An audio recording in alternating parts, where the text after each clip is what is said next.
Alright guys, what's going on? It's Ken Dog here, and today we're talking about Cyberpunk 2077. I got it for the Xbox One S all-digital console, and I'm going to tell you how it runs, how it plays, is it fun? Let's get straight into it, like always. Like and subscribe, please. It'll help me out. And so basically, the gameplay is fine. If you've seen IGN's video where they said it runs at like 15 to 10 FPS or 20 to 30, yeah, I guess it runs about like 20 to 30, but it's not too bad. It's kind of like motion blur in a way. It's like whenever you move around, there's always just, it's like someone's pulling on you with a rope and they're pulling you back and you're like running forward at the same time. It's like that kind of feeling. But it's just so minimalistic and it's so hard to nitpick that I don't really care. I feel like there really is no lag. When there is some frame rate problems or frozen screens, it's usually because you're doing something very fast, like you're driving a motorcycle really fast on a bridge taking you to a complete other part of the city. That can cause frame rate problems. Also just intense gunfights, constant switching of weapons and shooting bullets and healing yourself, just doing a lot of stuff at once, abilities, options can cause some frame rates. But in terms of like, in terms of like motion, blur and all the like the graphic details, you can actually turn a lot of those off. Because the game does actually come with motion blur, like actually.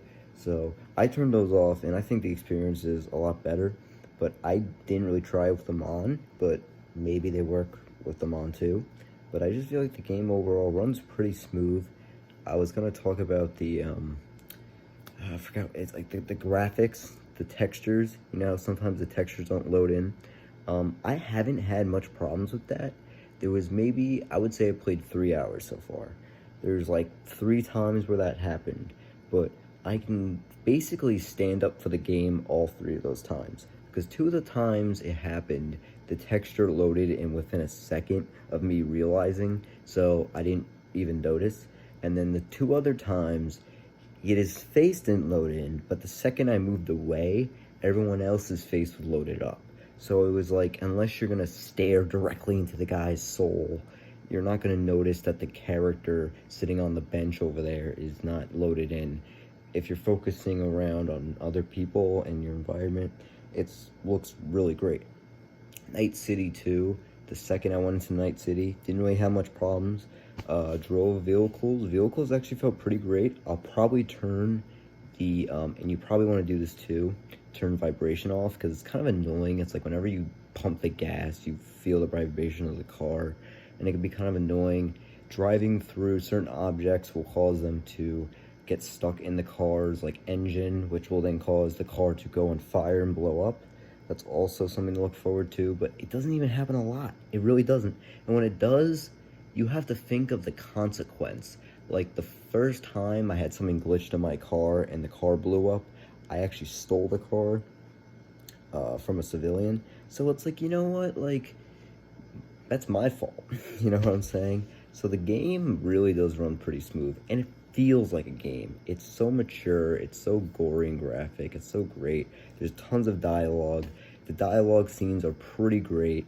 None of them really ever freeze or have any glitches, from what I could tell. I had one part when you're getting driven around by Damien or something, I forgot his name, and he like is talking to you in his taxi, and the taxi froze for like 6 seconds, but it's only because I was in his car for like 5 minutes just listening to dialogue. So after a while it just kind of like forced itself to freeze. But whenever it freezes, it does unfreeze, so that's another thing. So Cyberpunk, I think, just runs really well. I think there's really no problems with it. I think while it's not a perfect game, while there is glitches, a game's a game. I mean, a game, there's always been glitches in games. There will never be not a glitch in a video game. So, for what it is, it plays great. And the gameplay, I guess, for the last 30 seconds is good. I like the melee mechanic. It's like boxing almost. You have to punch in the places where they're not dodging. When they punch you, you have to move your fists to where their punch is landing on your body. And I like that. I think the katanas are sick. The gunplay is really awesome. There's tons of customization. And the character customization Raider, whatever the hell it's called, is probably just as good as any other RPG, if not even better, because it has just so much more personality to your character. And I feel like I connect with my character a lot. I feel like I have this connection where I'm actually her in another universe, or I'm myself playing someone else. It's kind of weird, but it's cool. I think you should buy it. Sorry, PlayStation, you can't play it anymore. I really wish it could. I mean, on Christmas, they definitely would have sold 1 million copies and made $6 million, but they had to take it off the store. I don't know why. Maybe, I do know with PlayStations, now this could be a reason why they got rid of it, is they sound like motor jet engines after like 30 minutes of playtime with any game. So imagine how your PS4 would sound when you play Cyberpunk. It would probably just be this loud, like I have a dehumidifier, you can probably hear it in the background. You hear it? Yeah, your PlayStation 4 would sound like that. Probably twice as louder if you were playing Cyberpunk. So that's probably why it's not on the PlayStation, because Xboxes don't have that problem. That's why you buy an Xbox, and that's why you sub to Ken Dog. So, it'll help me out.